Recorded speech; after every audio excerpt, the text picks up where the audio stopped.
Charges, slices. Save your leg, Damashek.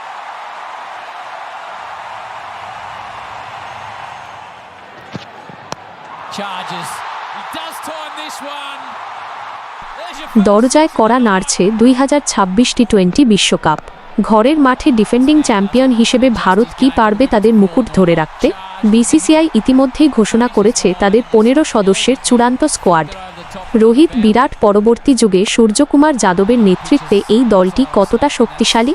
বড় বড় কিছু নাম বাদ পড়া আর নতুনদের জয় জয়কার সব মিলিয়ে আজকের আলোচনায় থাকবে ভারতের বিশ্বকাপ স্কোয়াড ও প্লেয়ারদের সাম্প্রতিক পারফরম্যান্স বিশ্লেষণ।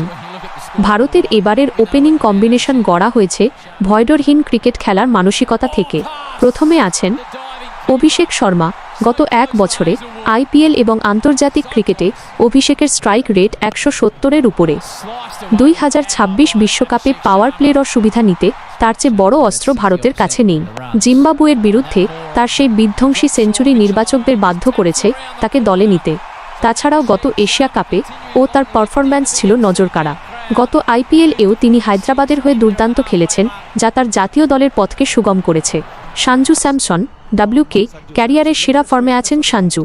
দক্ষিণ আফ্রিকার মাটিতে ব্যাক টু ব্যাক সেঞ্চুরি করে তিনি প্রমাণ করেছেন যে ওপেনিং বা 3 নম্বর পজিশনে তিনি এখন অপরিহার্য। তার ব্যাটিংয়ে যে ক্লাস এবং পাওয়ারের সংমিশ্রণ দেখা যাচ্ছে তা ভারতের টপ অর্ডারকে স্বস্তি দেবে। যদিও সঞ্জু তার যোগ্যতা অনুযায়ী দলে সুযোগ পান না, এ নিয়ে অনেকেরই অভিযোগ ছিল, তবে ক্রিকেট বোর্ড এবার তার পারফরম্যান্সের মূল্যায়ন করছে এবং তাকে বিশ্বকাপ স্কোয়াডে স্থান দিয়েছে। ঈশান কিষান। ঘরোয়া ক্রিকেটে রানের পাহাড় গড়ে দলে ফিরেছেন ঈশান। বাঁহাতি হওয়ার কারণে তিনি মিডল অর্ডারেও অপশন দিতে পারেন। গত 3 মাসে রঞ্জি ও মুস্তাক আলী ট্রফিতে তার গড় 50-এর উপরে, যা তার ফর্মের সাক্ষ্য দেয়। মিডল অর্ডার, সূর্যোদয় এবং তারুণ্যের তেজ। ভারতের মিডল অর্ডারই হবে ম্যাচের ভাগ্য নির্ধারক। প্রথমেই আছেন সূর্যকুমার যাদব, অধিনায়ক, বিশ্বের সেরা টি20 ব্যাটার। অধিনায়ক হিসেবে তার রণকৌশল এবং ক্রিজে গিয়ে প্রথম বল থেকেই চড়াও হওয়ার মানসিকতা ভারতের মূল শক্তি। সাম্প্রতিক সিরিজগুলোতে তার নেতৃত্ব ভারতের তরুণ দলকে এক সুতোয় বেঁধেছে। তিলক বর্মা এই স্কোয়াডের সবচেয়ে বড় এক্স ফ্যাক্টর। দক্ষিণ আফ্রিকায় টানা 2 সেঞ্চুরি তাকে বিরাট কোহলির উত্তরসূরি হিসেবে প্রতিষ্ঠিত করেছে। তিলক কেবল একজন ব্যাটার নন, প্রয়োজনে তার অফ স্পিন দলের ব্রেক থ্রু এনে দিতে পারে। ইন্ডিয়ার বর্তমান সিলেকশন প্যানেল তাকে ভবিষ্যতের বড় প্লেয়ার হিসেবে মনে করছে। রিঙ্কু সিং ভারতের ফিনিশার। 2024 বিশ্বকাপে খুব বেশি সুযোগ না পেলেও 2-0, 2-6-এ তিনি থাকছেন মূল পরিকল্পনায়। টি20 আন্তর্জাতিকে তার গড় প্রায় 60 এবং স্ট্রাইক রেট 175-এর আশেপাশে, যা যে কোনো বোলিং লাইনআপের জন্য দুঃস্বপ্ন। তাছাড়া আইপিএলে তিনি কলকাতা নাইট রাইডার্সের হয়ে দুর্দান্ত পারফরম্যান্স করেছেন এবং দলের ফিনিশিংয়ের ভূমিকা পালন করেছেন। হার্দিক পান্ডিয়া দলের অভিজ্ঞতম অলরাউন্ডার।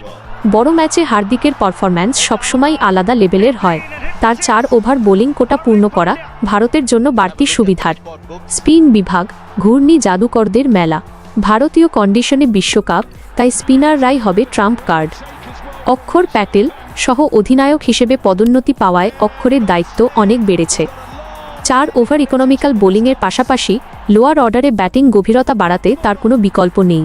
কুলদীপ যাদব ও বরুণ চক্রবর্তী এই দুজনকে বলা হচ্ছে মিস্ট্রি স্পিন জুটি।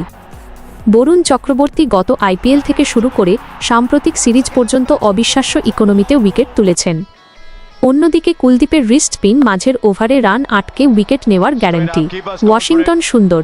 পাওয়ার প্লেতে বোলিং করার বিশেষ দক্ষতা সুন্দরকে অন্যদের চেয়ে আলাদা করে। বিশেষ করে অফ স্পিনার হিসেবে বাঁহাতি ব্যাটারদের রুখতে তিনি প্রধান অস্ত্র।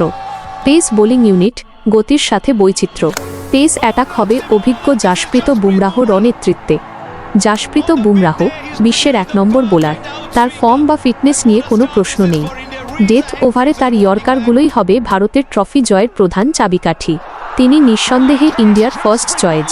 অর্শদীপ সিং ভারতের প্রধান বাঁহাতি পেসার। পাওয়ার প্লেতে বল সুইং করানো এবং স্লগ ওভারে স্লোয়ার ডেলিভারিতে তিনি সিদ্ধহস্ত। আইপিএলে তিনি বরাবর পাঞ্জাবের হয়ে দুর্দান্ত পারফর্ম করে থাকেন এবং টি20তে ইন্ডিয়ার হয়ে মোস্ট উইকেট শিকারীদের মধ্যে অর্শদীপ অন্যতম। হর্ষিত রানা গতির পাশাপাশি হর্ষিতের আগ্রাসন দলকে নতুন মাত্রা দেয়। আইপিএলে চাপের মুখে বোলিং করার অভিজ্ঞতা তাকে এই বড় মঞ্চের সুযোগ এনে দিয়েছে। তবে অনেকে মনে করেন মোহাম্মদ সিরাজ ভালো অপশন হতে পারতেন। সিরাজকে বাদ দিয়ে হর্ষিত রানাকে নেওয়া নিয়ে বিতর্ক থাকলেও গতির কারণে তিনি সুযোগ পেয়েছেন। এই স্কোয়াডে বড় অনুপস্থিতি হল শুভমান গিল। নির্বাচকদের মতে গিলের ধীরগতির ব্যাটিংয়ের চেয়ে অভিষেক বা সঞ্জুর আগ্রাসী ব্যাটিং বর্তমান টি-20 ক্রিকেটের দাবি। ঋষভ পান্তকেও রাখা হয়নি লাল বলের ক্রিকেটে মনোযোগ দেওয়ার জন্য। সব মিলিয়ে এই 15 জন কি পারবে ঘরের মাঠে ভারতকে বিশ্বজয়ের আনন্দে ভাসাতে? আপনার মতে এই স্কোয়াডে আর কাকে রাখা উচিত ছিল? যুজবেন্দ্র চাহাল বা শ্রেয়াস আয়ারের কি জায়গা হওয়া উচিত ছিল? কমেন্ট বক্সে আপনার মতামত আমাদের জানান। ভিডিওটি ভালো লাগলে লাইক দিন এবং আমাদের চ্যানেলটি সাবস্ক্রাইব করুন। দেখা হচ্ছে পরের ভিডিওতে। ধন্যবাদ।